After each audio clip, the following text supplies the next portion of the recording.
Hello, I'm Nish Kumar, and I'm a professional comedian, citation needed. Hello, I'm Catherine Bohart, I'm a comedian. Hello, my name is Ahir Shah and I'm a stand-up comedian. Hello, I'm Sarah Keyworth and I'm a comedian. I don't know what information you need, but I'm just going to keep talking. Hello, I'm Ed Knight. I'm a stand-up comedian. Thanks Comic Relief for having me read some jokes that have been sent in for Tell a Joke Day.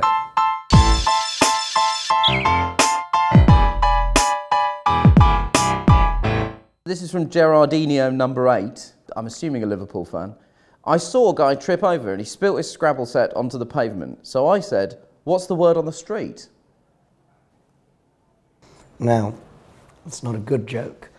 Gerardinho number 8.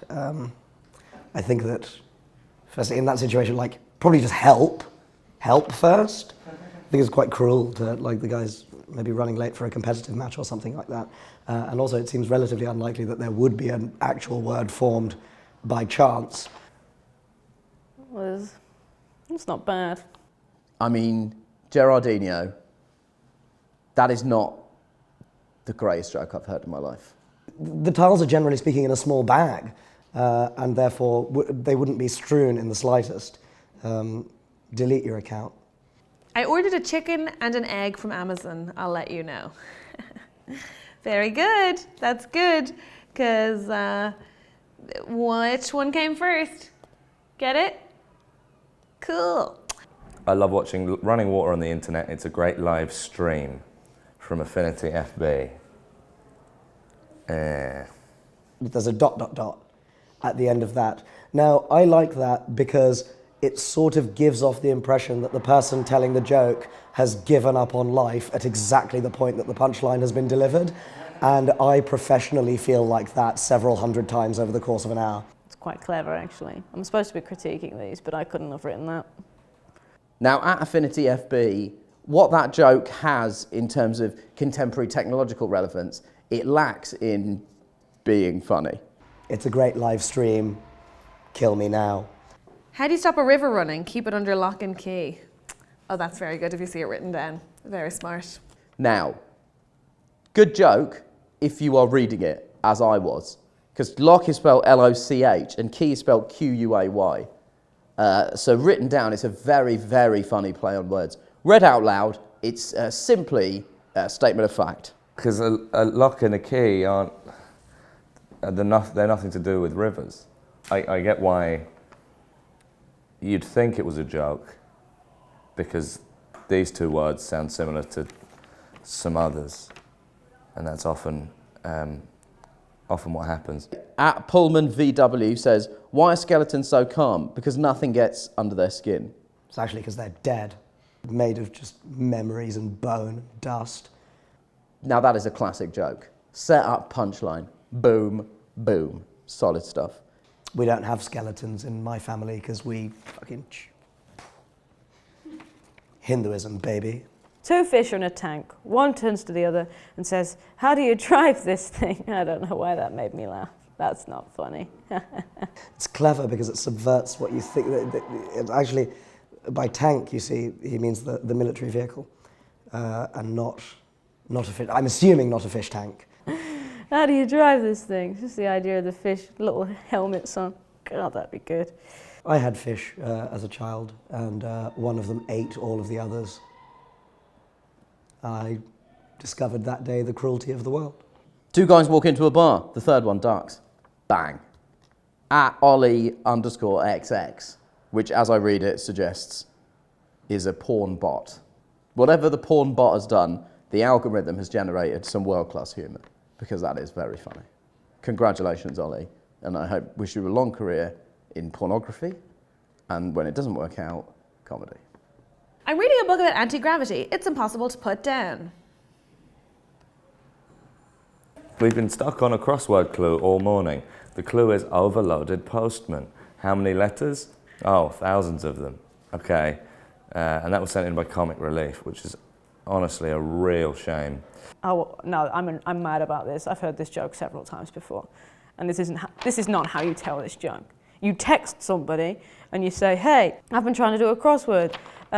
The clue is postman delivers." And this is different. This is not how this is written down here. And then they reply saying, oh, how many letters?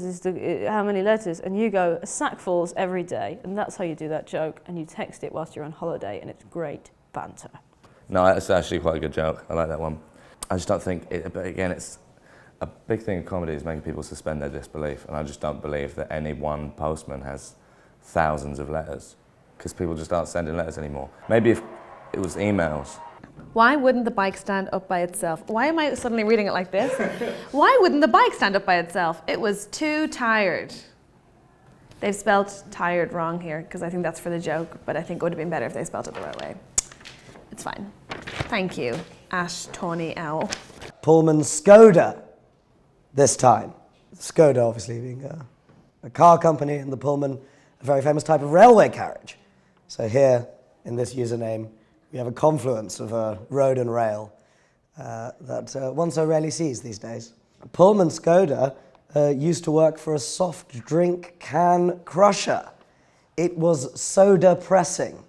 Now, this is really interesting, because I've been thinking a lot about class consciousness and labour for a while now, and so you understand it would be depressing, and that someone working in a soft drink can crushing factory would want to alleviate some of that. Pullman Skoda's having a difficult time at work and is attempting to use humour to deflect from what I can only assume is quite a challenging work situation.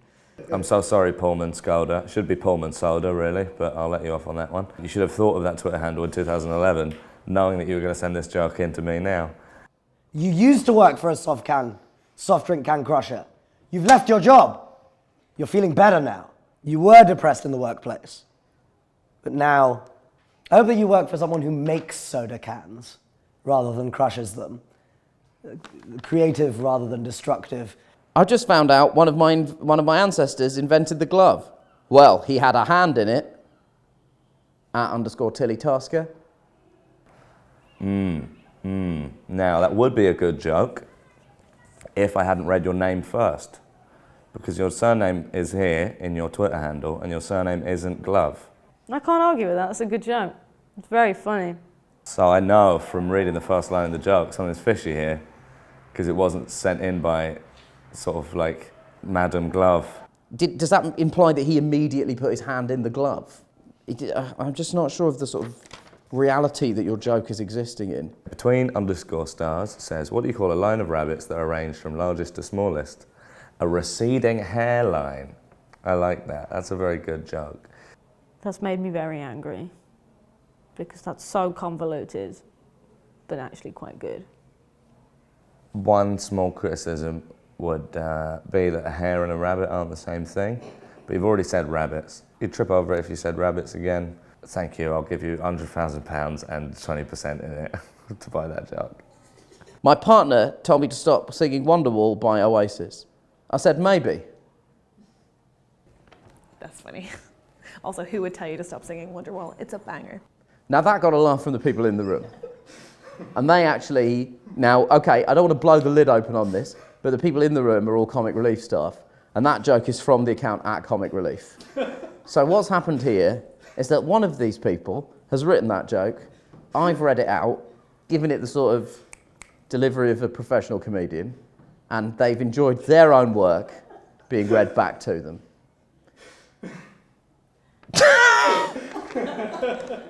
I'm just double checking that none of these are... I'm about to go on stage, and I'm really kind of reaching for stuff that will be appropriate for the show, so... God, got any more of these lists?